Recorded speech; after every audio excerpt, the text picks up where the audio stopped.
Hey, I'm Pepper. I'm a motorcycle rider and a swimmer. Right now I'm in Portland, Oregon, and I'm at the Fjällräven store, and they're waxing my pants. And I've got my motorcycle here, and it's Portland's really not safe, so I'm keeping close eye on the bike, and I thought that right now is a great time to talk to you a little bit about it. Bike is it's a KLR 650, and it's a perfect adventure bike. So I did a bunch of things to the bike. I'll tell you a little bit about some of them right now. I obviously did not fix these blinkers because they're all taped up. I almost ordered a new pair, but they told me that the rubber on these are terrible and they're gonna just break off anyway, so forget it. I'm kind of keeping an eye on this rubber here in the front. You can see it's same thing, it's starting to crack.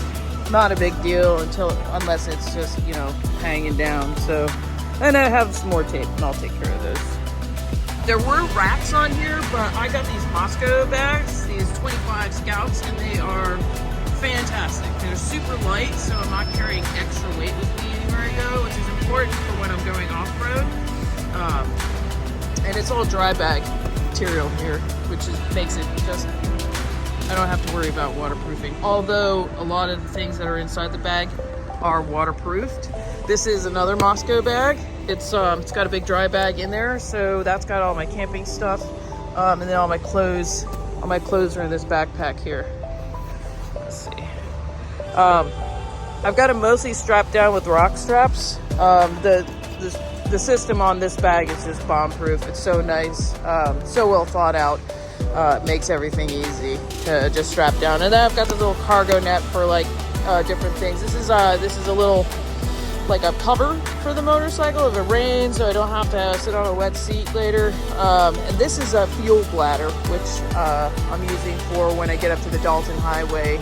I put on some off-road pegs. I have the old ones with me just in case I bust one of these off. I put in a new chain and sprocket. I got the gold chain, which is supposed to be supposed to last a little bit longer. And that sucker needs a cleaning and a lube, so I'm going to do that tonight when I get to Astoria. Obviously new tires. The bike's been sitting for 10 years, so had to have some new rubber on there. Also ordered the Eagle Mike fork brace, which stiffens up the steering a little bit.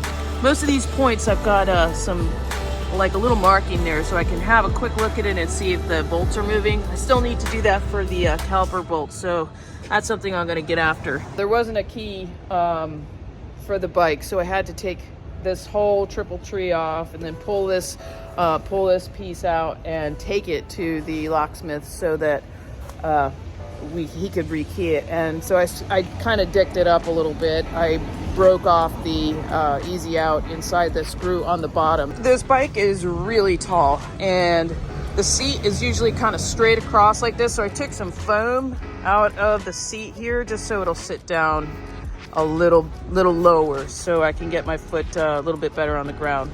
I changed out the fork oil and the springs here. Yeah, and then I also marked up the bolts, these pinch bolts right here. I rebuilt the carburetor. That guy was in really bad shape. It was shellacked from sitting a really long time.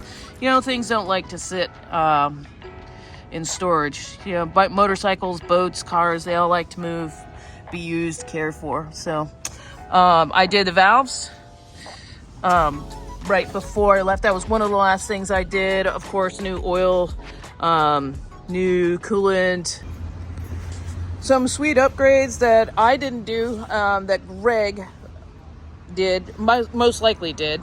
I don't know, maybe Greg can comment on that. Uh-oh, look at this. Holy shit. Oh my God. All right, just discovered that shit. Now I know where the backfire is coming from. I right the fuck now need to get over to a Kawasaki shop and get some bolts in there. Wow. Motherfuck. There's a skid plate right here. It's pretty lunker. And then the highway pegs and these, I think they're SW Motec crash bars. Those are really pretty sweet, and I love having them. You can actually attach things like some extra fuel or something to these, as well as super protecting the front of the bike. So one of the things that I am missing that I am going to try to overnight, I don't know if I can, but this should have a guard on it, because if something happens to this guy, basically I have no brakes in the rears.